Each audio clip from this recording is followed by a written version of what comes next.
جب یہ حکم دیا تو اب سوال پیدا ہوتا ہے، اے اللہ سارے حالات تو ہمارے ایک جیسے نہیں ہیں،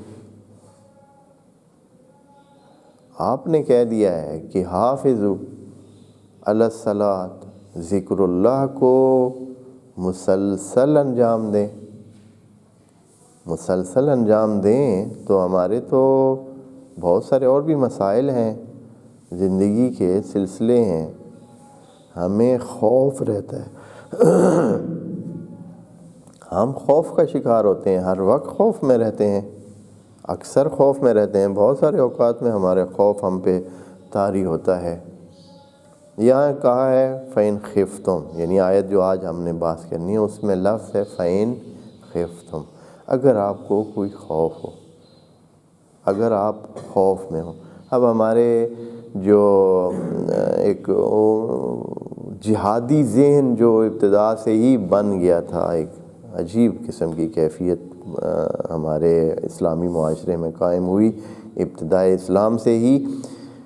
جبکہ نبی کریم نے تو جتنا بھی وہ اس قسم کا یعنی جنگ اور جہاد اور اس قسم کا جو سلسلہ کیا وہ مجبوری کی حالت میں کیا، وَإِلَّا رَحْمَةٌ لِّلْعَالَمِينَ کے حوالے سے یہ بات اصلاً قابل قبول ہی نہیں ہے کہ کیا ہو وہ جنگ و جہاد اور لڑائی اور جھگڑے کے ذریعے کسی مسئلے کو طے کرنے کی طرف آئے۔ خدا کریم نے بتایا بھی ہے کہ یہ لوگ آپ کی جنگ و جہاد کی وجہ سے نہیں مسلمان ہوئے، بلکہ کیا ہے فَبِمَا رَحْمَةٍ مِّنَ اللَّهِ لِنْتَ لَهُمْ، کہ اللہ کی رحمت کی بنیاد پر آپ کی طرف لوگ سارے بھاگے آئے ہیں اور سارے اس طرح ہوا ہے۔ تو جہاد کو اتنی بڑی نبی کے زمانے میں، اس کے بعد مسلمانوں میں ایک ذہنیت یہی آئی کہ کیا کرنا ہے، یعنی ہم نے بے زور بازو بے زور تلوار جو ہے لوگوں کو مسلمان اور اسلام کی طرف رغبت دلانی ہے، اور یہ ذہن بن گیا، اور پھر جنگ جہاد، لڑائی جھگڑا اس قسم کی ذہنیت قائم ہوئی۔ جب یہ قسم کی آیت آتی ہے تو اس کا معنی بھی کیا کیا جاتا ہے، فَإِنْ خِفْتُمْ، یعنی اگر آپ کو دشمن سے خوف ہو، یہ معنی۔ یہاں کوئی بات دشمن کی ہے ہی نہیں۔ فَإِنْ خِفْتُمْ، اگر آپ کو خوف آ جائے، اگر آپ ڈرے ہوئے ہوں، قرآن میں 20 جگہ لا خوف علیہم ولا ہم یحزنون کا لفظ بولا ہے، وہاں دشمن کا خوف تو نہیں مراد لیا جاتا۔ لا خوف علیہم ولا ہم یحزنون جہاں جہاں بھی استعمال ہوا ہے وہاں کیا مراد ہے، کوئی بھی خوف مراد ہے۔ یہاں بھی فَإِنْ خِفْتُمْ، اگر آپ کو خوف ہے، خوف کس چیز کا ہے، ہمیں انسانوں کو خوف کس چیز کا ہے، 20 خوف ہیں۔ انسان کو یہ خوف ہے کہ اس کی کیا ہو جائے،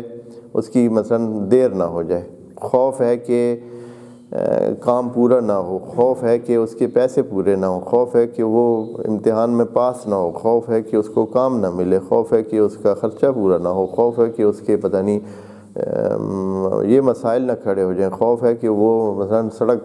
پر جا رہا ہے تو خوف ہے کہ کہیں اس کا کوئی مسئلہ پیش نہ آ جائے، اگر گاڑی میں ہے سفر کر رہا ہے تو اسے خوف ہوتا ہے ذہن میں کہ کہیں خدا نہ خاصہ کوئی حادثہ پیش نہ آ جائے، پتہ نہیں، یا اگر اس کے پاس مال ہے تو اس کو یہ خوف ہے کہ کیا ہے، اس کا مال چھن نہ جائے۔ یعنی 20 خوف ہی خوف ہیں، اور انسان جو ہے وہ ایک جگہ قائم نہیں رہ سکتا ہے اپنے انہی خوفوں کی وجہ سے۔ خوف ہے کہ دوپہر کا کھانا بھی نہیں ہوگا، خوف ہے کہ شام کا کھانا نہیں ہوگا، خوف ہے کہ بچوں کی فیس نہیں ہوگی، خوف ہے کہ کرایہ مہینے کا گھر کا کرایہ نہیں پورا ہوگا، خوف ہیں، بس بیٹھ نہیں سکتا ہے، بس بیٹھ کر ذکر اللہ کی تسبیح ہر وقت نہیں کر سکتا ہے۔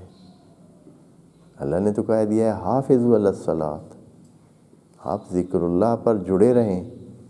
اس کی حفاظت کریں۔ فَإِنْ خِفْتُمْ میں یہ نہیں ہے کہ حتماً دشمن کی طرف سے کوئی ایسے مسائل ہیں جس کی وجہ سے آپ کو کوئی خوف ہے اور آپ بھاگے ہوئے ہیں، جیسے روایتی ترجمہ جو موجود ہے وہ یہی ہے کہ آپ نے نمازیں پڑھنی ہیں پیچھے، کیونکہ نماز کا ہی صرف معنی لیا گیا ہے صلاۃ سے. بھائی آپ نے نماز پڑھنی ہے، اب دشمن کا خوف ہے، اگر آپ نماز میں جڑ گئے، نماز میں شروع ہو گئے اور نماز آپ نے نیت لی تو دشمن آپ کو کیا پہنچائے گا؟ نقصان پہنچائے گا. آپ اگر کھڑے رہے تو دشمن نقصان پہنچائے گا. نتیجہ یہ ہے کہ آپ کو کیا ہے، یہاں رکنا نہیں ہے، آپ کو بھاگنا ہے. یعنی اس ویسے بائی دا وے یہ جیسے ترجمے یا یہ ساری لکھی ہیں، اس کا مطلب ہے کہ مسلمانوں کو ان کے طریقہ کار یہی بتایا گیا ہے کہ دشمن کی طرف سے کوئی خوف ہو تو پھر بھاگنے کی کرنا. کیونکہ یہاں کہا گیا ہے کہ اگر آپ کو کوئی خوف ہو تو پھر چلتے ہوئے ذکر اللہ کرو، پھر کسی سواری پہ ہو تو اس پہ ہی کیا کرو، ذکر اللہ کرو. اس کا مطلب ہے کہ قیام کا حکم ہے ہی نہیں. اگر خوف ہو تو پھر نکلنے کی کرو ادھر سے. ہاں